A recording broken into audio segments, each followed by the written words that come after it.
I was recently inspired to start doing honest pattern reviews, truly honest, and I created a poll in my Instagram stories and asked you, what would you want from an honest pattern review? And boy, did you ever come through with the answers. This video is a bit long, but I promise I'm going to change your mind about a couple things and also make you think of other things very differently. And I have a few challenges for pattern companies too. So grab a cup of your favorite beverage or that hand sewing project you've been meaning to get to, because we need to have a serious chat about a few things.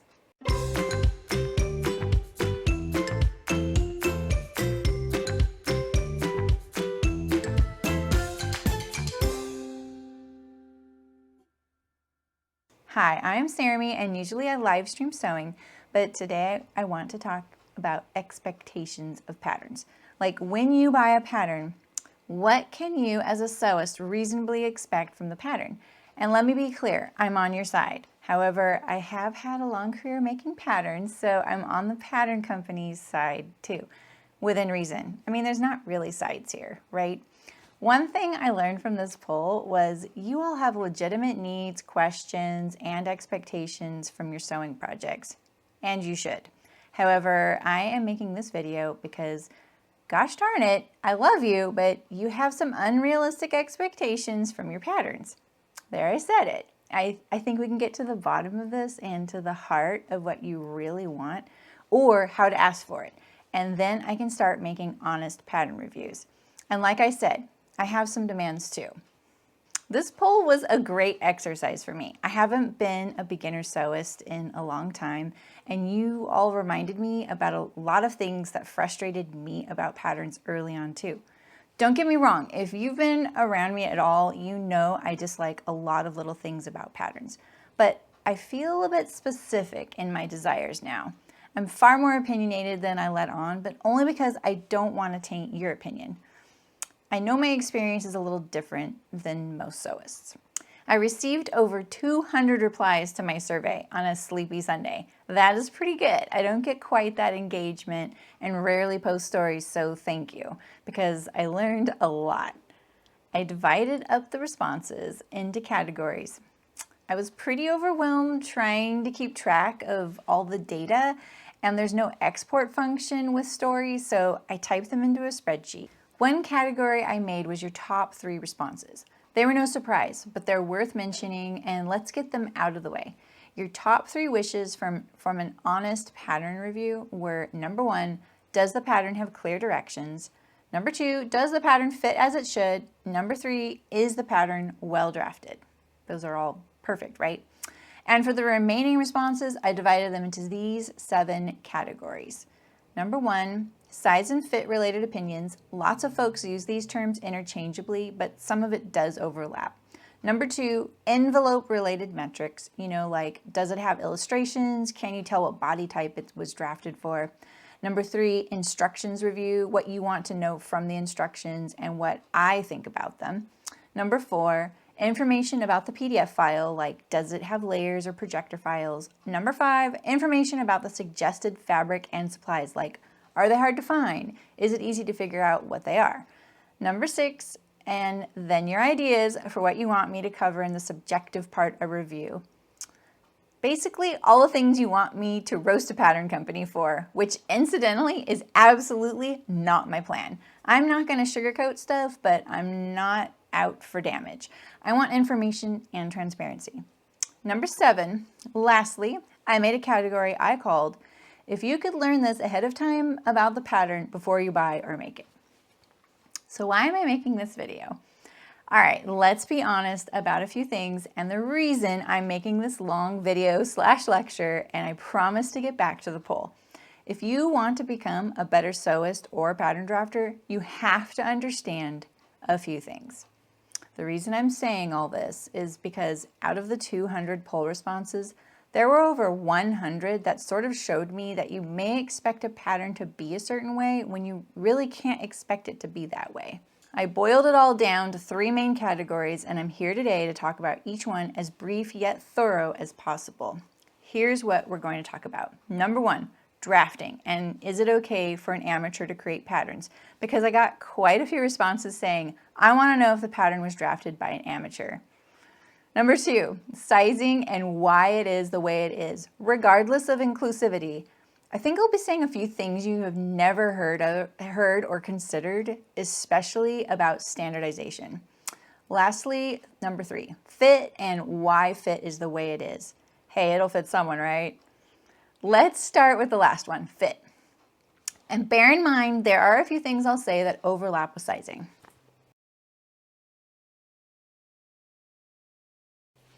Fit and sizing are different.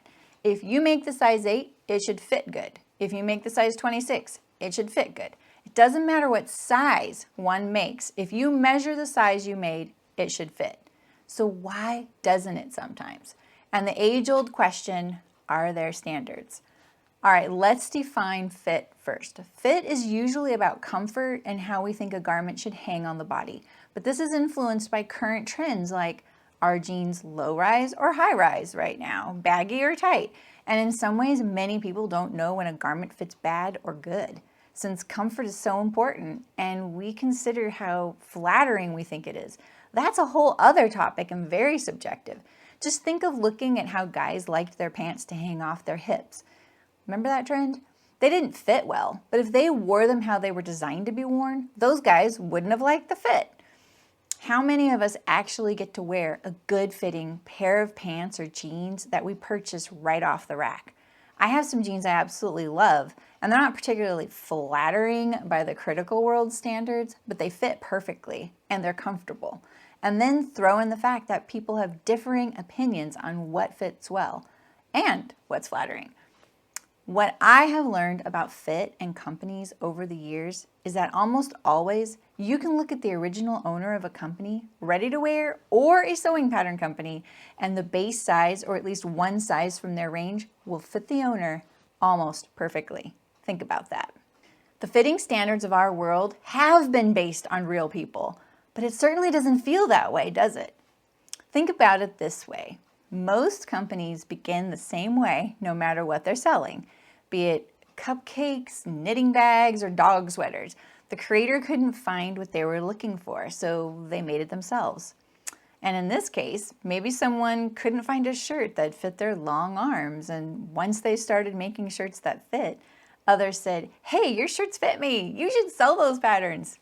And so they did. And many of us have to shorten the sleeves of this company every time we make one of their patterns. But folks with long arms are rejoicing, and they're thinking, finally, patterns that fit. This isn't true for all pattern companies, but my point is that most likely one of their sizes, or most likely their base size, the one they grade up and down from to all other sizes, fits the owner very, very well, even if they have longer than typical arms. I removed most of my supporting anecdotes to shorten this video, but I'm leaving this one in. I've drafted patterns for well over 150 different companies in all different markets and sizes. And guess what? I'd say 125 of them based the base size from the owner's measurements. Those other 25, they were children's clothes, pet clothes, or bags. I'm sure you can probably see how vast an issue this is. You cannot fit everyone. That's it. That's the tweet. But maybe we are fitting everyone. At one place I worked, we had a sign in the design room and it said, it'll fit someone. At first glance, this may seem flippant and like we didn't care, but it was the opposite. We were so bent on fitting everyone, we had to remind ourselves that it wasn't possible and that it'll fit someone. Okay, I did want to mention one thing about fit that may seem a bit controversial, but really isn't, and it didn't come up in the poll, but it's something worth mentioning. I think unisex sizing is rubbish. Unisex clothing is almost always based upon menswear with no adjustments, so bear that in mind with what I'm about to say. This means it just doesn't fit anyone except men very well. Some companies use it as a lazy way to get around offering clothes in as many sizes as possible. And in other capacities, it's used more recently to remove gender from clothing. I'm very supportive of non-gendered clothing, but we're talking about unisex, and historically speaking, it's not typically offered for a non-gendered reason. It's been used for the lazy reason I mentioned, or more classically, as a sign to women, hey, we have something for you, right? So I'm gonna squeeze in one story because it's worth mentioning. At one place I worked, we were fighting really hard to get more women's versions of the clothes we made. It was technical outerwear. And all our styles came in unisex with a handful of women's. The unisex was of course based upon the men's size chart with no alterations. Long story short, we decided to make the guys try on the women's clothes because that's essentially what they were doing to us. It was always advised to pick one size down from your usual size. So if you were a large on our size chart, pick the men's medium, like a large on the women's size chart. You'd pick the men's medium. We got the guys to try on the women's in one size up, and none of them fit. One guy couldn't even get the jacket off that he finally got on. And forget pants. The hips were too full and the waist too narrow. And guess what? We got more women's specific sizing in key garments. Imagine if all the unisex garments of the world were actually based upon a women's sized pattern. That doesn't even sound right, does it? We're so conditioned to accept menswear as our alternative, but I digress. All right, people are curvy or straight and everything in between. So be wary of unisex styles. All right, in summary, some pattern companies will fit you better than others. That doesn't mean every pattern company needs to fit every person. It's not possible, and we don't want them to, or we'll end up with a lot of patterns that don't fit anyone very well. Remember the "are there standards" question? That would be the definition of standardization, and we actually do not want that, do we? And don't forget, if you measure their size 26, make their size 26, and it doesn't fit, remember that the pattern company chose how they think their garments should fit. They may offer your size, but it may not fit you the way you like.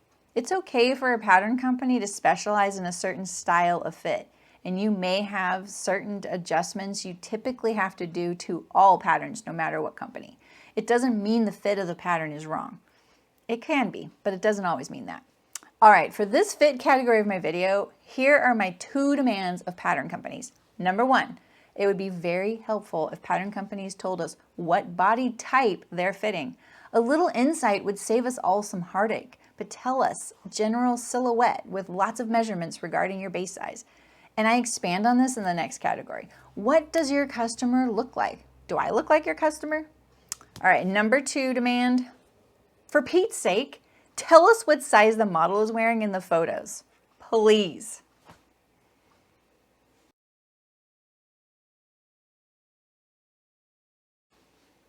All right, sizing. So let's talk about your expectations regarding sizing. Now, don't get the pitchforks. I'm all about inclusive sizing, but I do have one spicy opinion you'll get to at the end.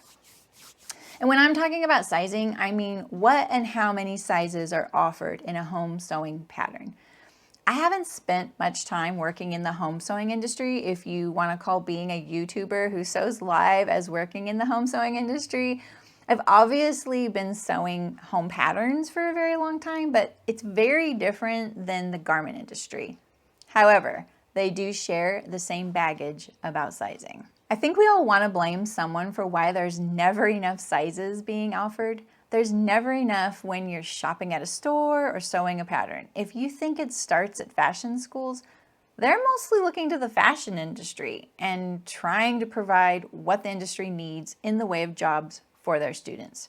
And they mostly look at students as people who get jobs and maybe someday start their own line. It's not all couture and runway shows straight out of school. It's not only up to students to demand a particular curriculum, and it's not fair to students to have to do so. They're there to learn and may not even know what to demand yet. At the very minimum, what I think a school should be teaching is knowing who their customer is, which then assumes these students are starting a line out of school, which is very rare. But schools could at least paint a picture of the varying possibilities of different customers. And once you define who your customer is, no matter what, you better provide sizes for all of them. This would honestly support their employer very well too. The fit is negotiable, but there better be enough sizes offered. Why aren't there? I personally think in the case of sewing patterns, often when a company starts, they first start with a pattern for their self. Then they look around and see what other companies are offering, and depending upon who they look at, for an example, they'll probably use some of the metrics they see. Or they try to do it as affordable as possible. And I hate to say it, but they're probably also thinking, oh, there's so many people my size, so it's a good place to start with my size to see if this is gonna work before I invest too much. It's always good to know your competition, but it's also always good to do it better. I have more thoughts about this in the next section about drafting and amateurs. Some companies can't imagine more sizes beyond what they offer. Some say it's too expensive to offer more. And I think many are uncomfortable creating sizes of which they are unfamiliar. If you looked at size charts from 10 different clothing companies, I guarantee none of them would match, unless they're direct competitors with one another. In other words, each company thinks their size 12 should measure differently than the other. Regarding standards and sizing, okay, I'm about to reveal to you that there is indeed a standards book, but it's not what you think it is. And note that I said a standards book about sizing, not fit. But arguably one could say this book does offer fit elements. To my knowledge, this book hasn't been updated since I purchased mine, and mine was published in 1998. Even then, it felt very outdated, leading me to believe it wasn't the first edition. Okay, so this is the book, the handbook. All right, and check out these shorts for teenage boys. Like 1998, they weren't wearing those, right?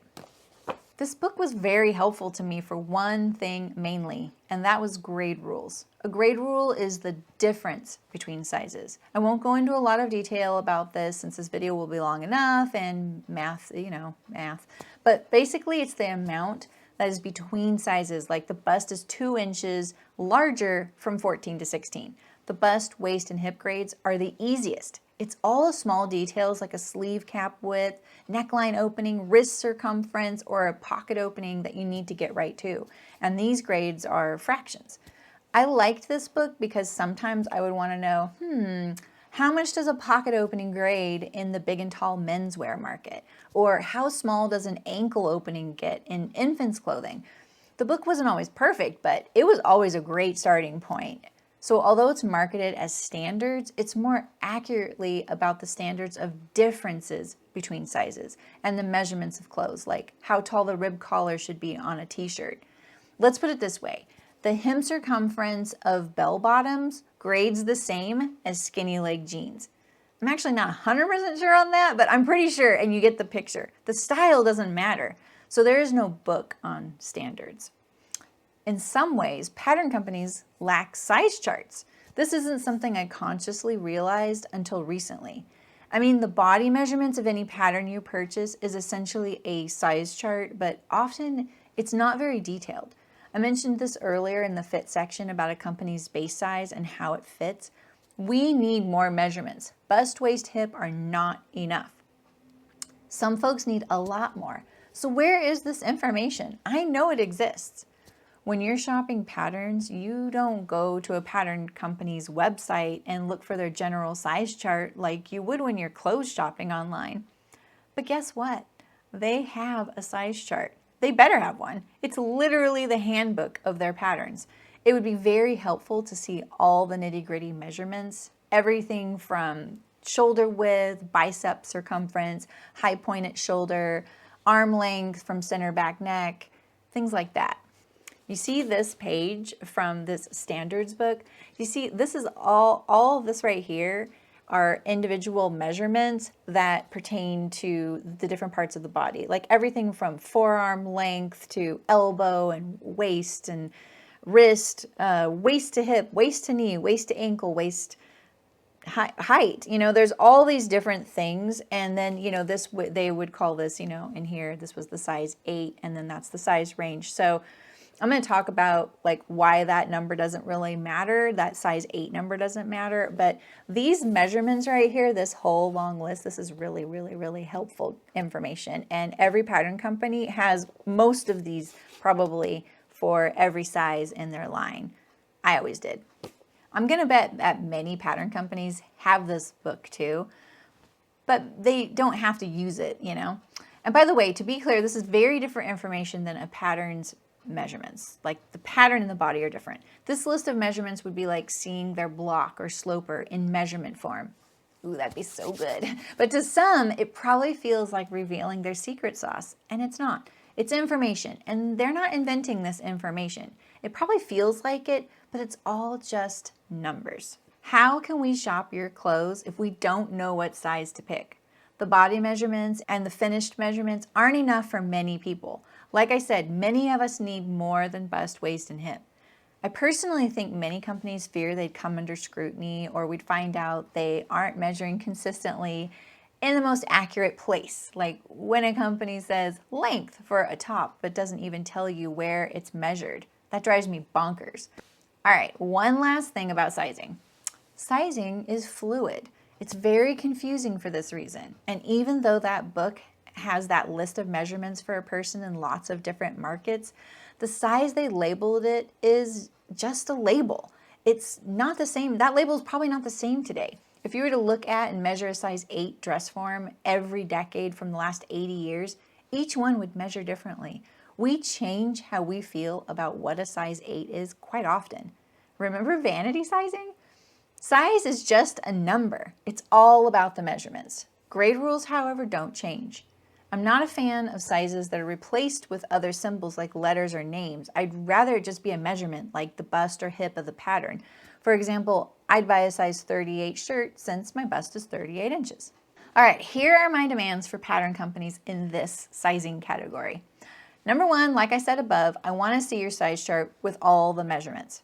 Number 2, okay, one thing I think you'll agree with me on is that I think it's time for pattern companies to start showing us every pattern in every size on a person who measures that size. And all these garments shouldn't be sewn by customers. Don't trust us to measure ourselves correctly. Plus, it's not our job, and we tend to tell you everything is fine and dandy. A company should know for certain if their size 20 fits someone who measures their size 20.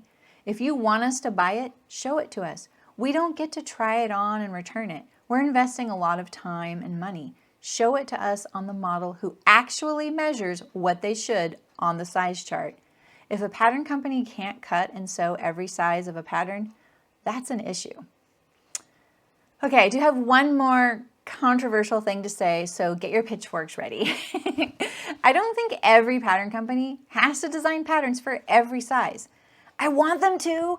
I've gone back and forth on my opinion on this, but hear me out. I don't have a high opinion of a company who actively excludes anyone for any reason. And I think it's a good idea if they want to be around for a while to make patterns for as many sizes as possible.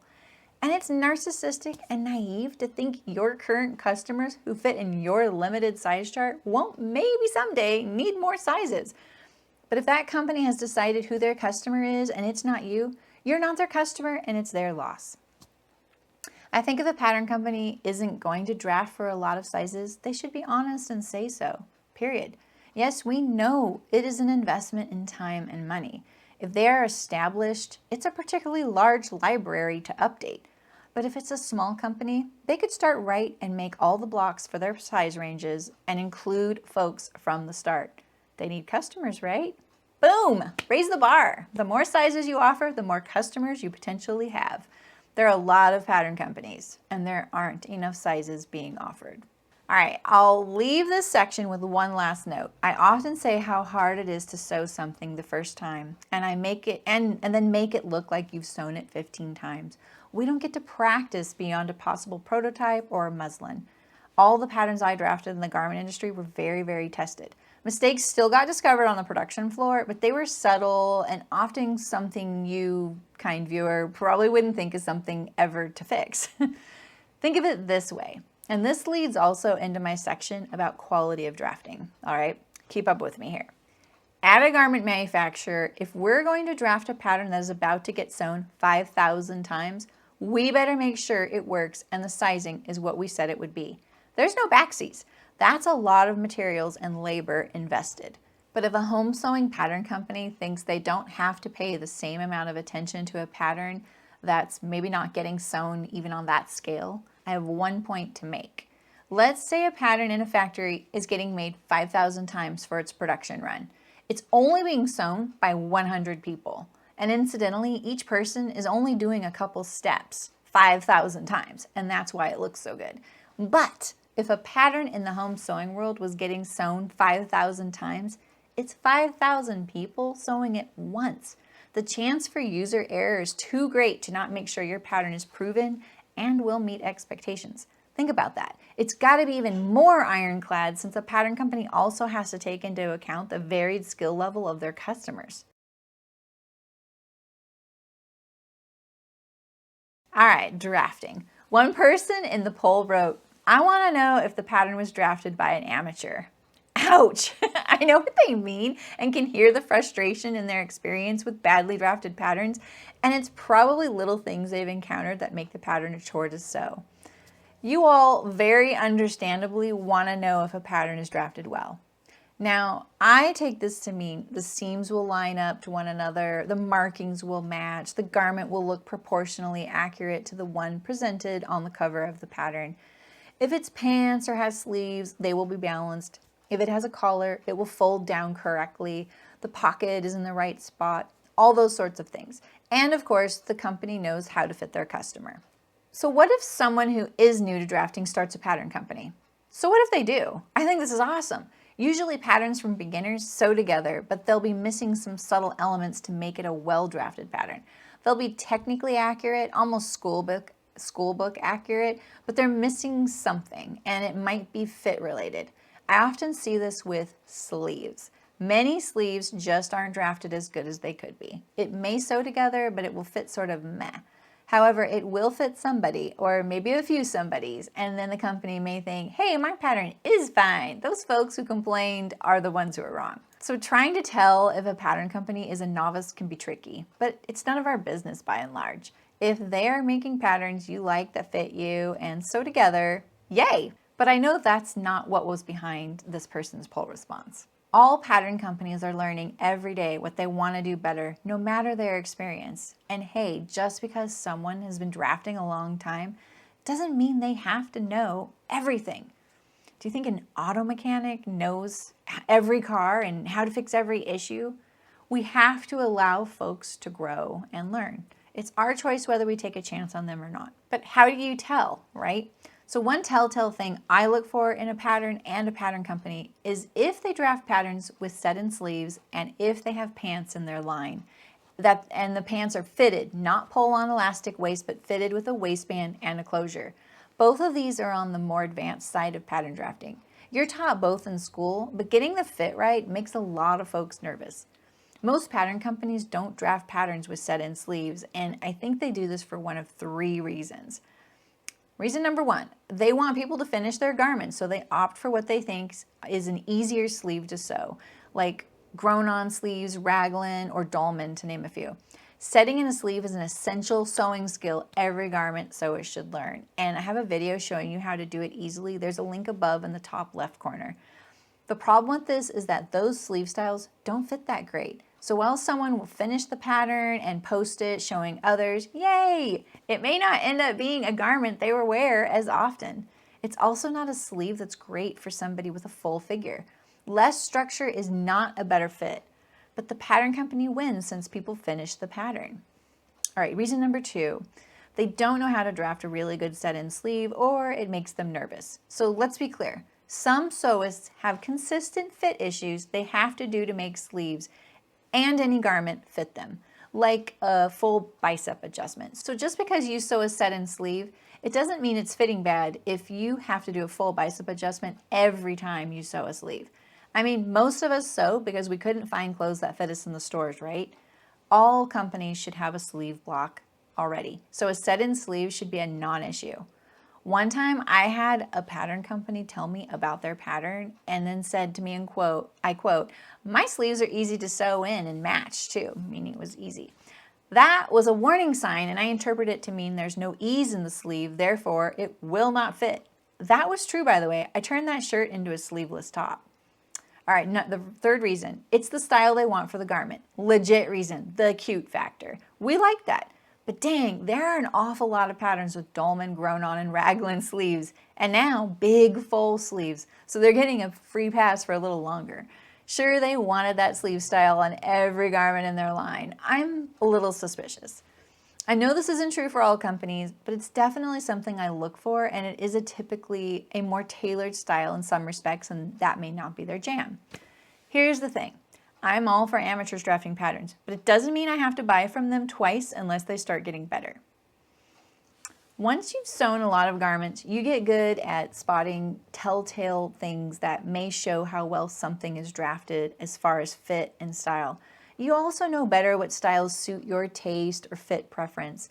Some other telltale things I'll notice on a pattern that may give me pause this is like an Instagram hashtags. You know, if I see a shirt polling in the same place as everyone who wears it, the bicep is tight on everyone.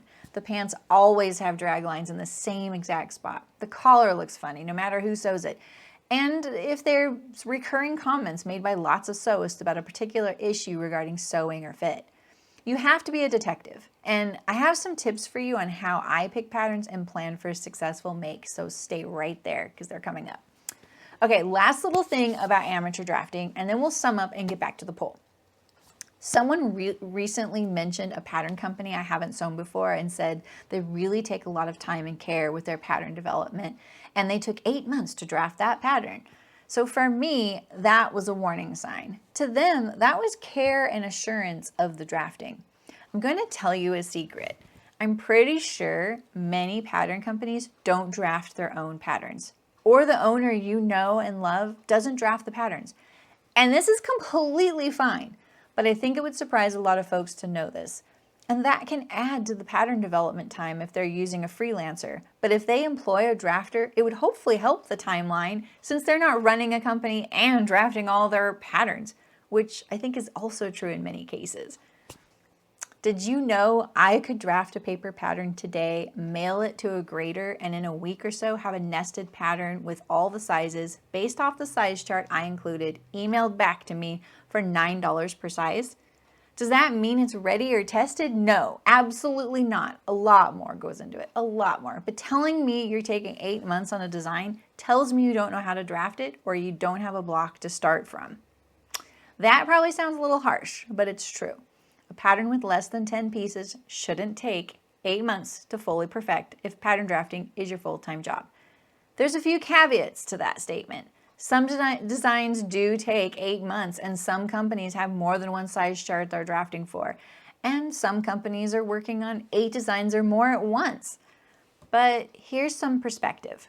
I had to draft about 65 patterns fully graded with spec sheets every 2.5 months for one place I worked. It was a grind. Thankfully, there was a good library of patterns to start from, and the styles weren't drastically different. But the different fabrics complicated the fit every time. So yes, we sampled and hired fit models. At the other end of the spectrum, I had about 10 months to get 9 very technical patterns to production. This included sending each one out for testing for like field testing and to the fabric manufacturer to get waterproof tested. So obviously the parameters are different.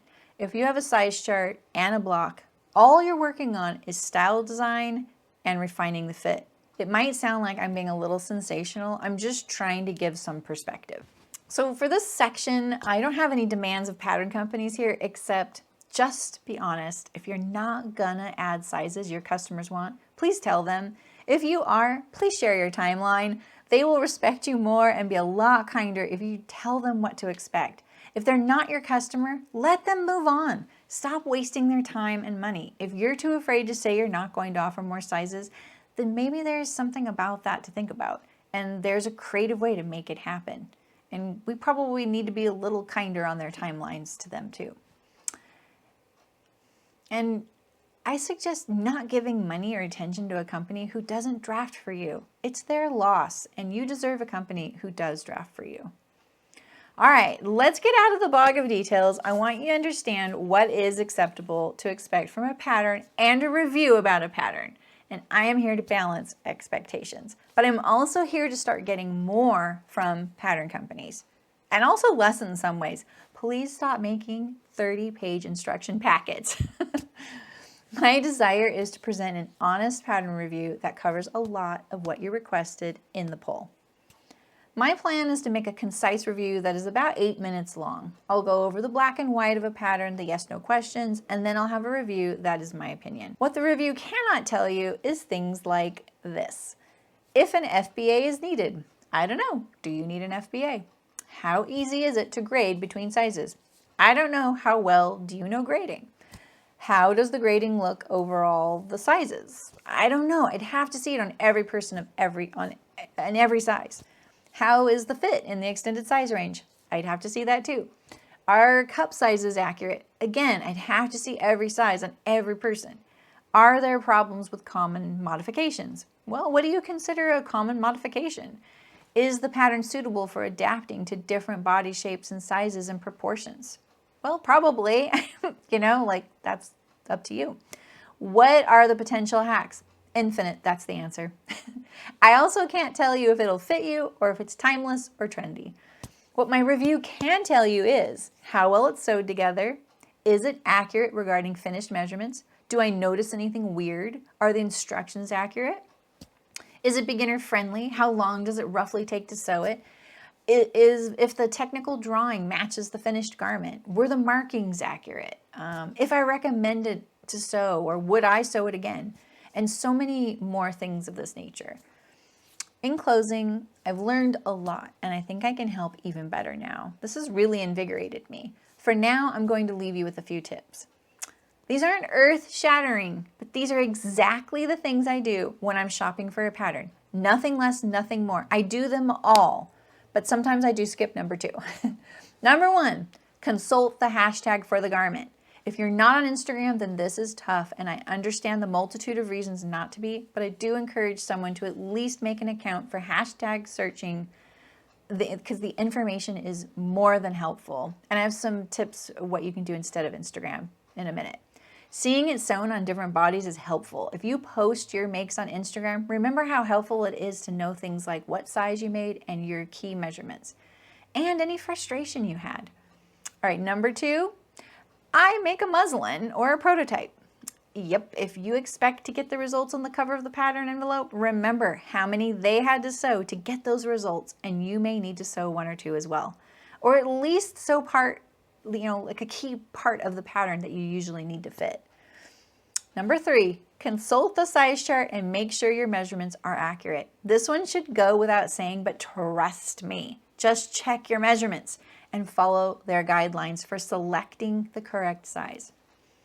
Okay, and besides Instagram hashtags, you could also join websites like Textilia, Pattern Review, Minerva, or the Fold Line.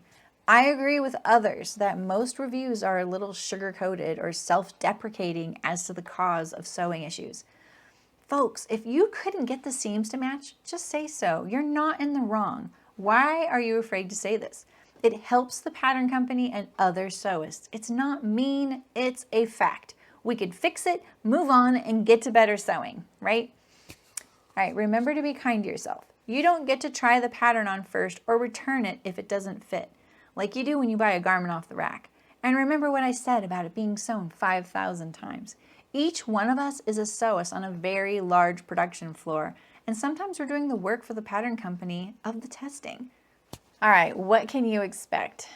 So I can't review every pattern out there. I cannot sew every pattern out there. And honestly, I'm still trying to figure out how to get a hold of every pattern I'll want to review. It's an expense I can't cover with the YouTube ad revenue it will generate, but I'm also passionate about it and I'm confident it's all going to work out. Maybe pattern companies will trust me more and send me patterns I can return to them. Maybe viewers can send me patterns to look at. I'm still figuring it out, and I will also have reviews where I don't sew the garment too. I'm not trying to get free patterns at all, truly. I don't have the space. Typically, if I see a pattern I want, I just buy it. I don't hesitate, and I don't ask for them for free. I sometimes get offered a pattern, which is extremely nice and generous and very much appreciated, but it's not typical. Just remember, I don't need to buy any patterns at all, since I can just draft what I want, but I like to sew the clothes you sew. I hope this video sheds some light on fit, sizing, and drafting and can help you pick patterns for success. If you want to come to the live streams, please do. And if you're wondering if I've made a pattern you're making, visit my website, soso.live, and use the search bar to find the pattern. It'll have a brief overview, a few notes by me, a sort of like a little mini review, and the links to all the videos. You can even support me there with a small donation or a tip. And yes, I do sell a few patterns on there. Lastly, this is to the pattern companies. I come in peace. Want to let me borrow some patterns? I'd flutter for my eyelashes if I knew how to do that. Thanks for watching, and happy sewing.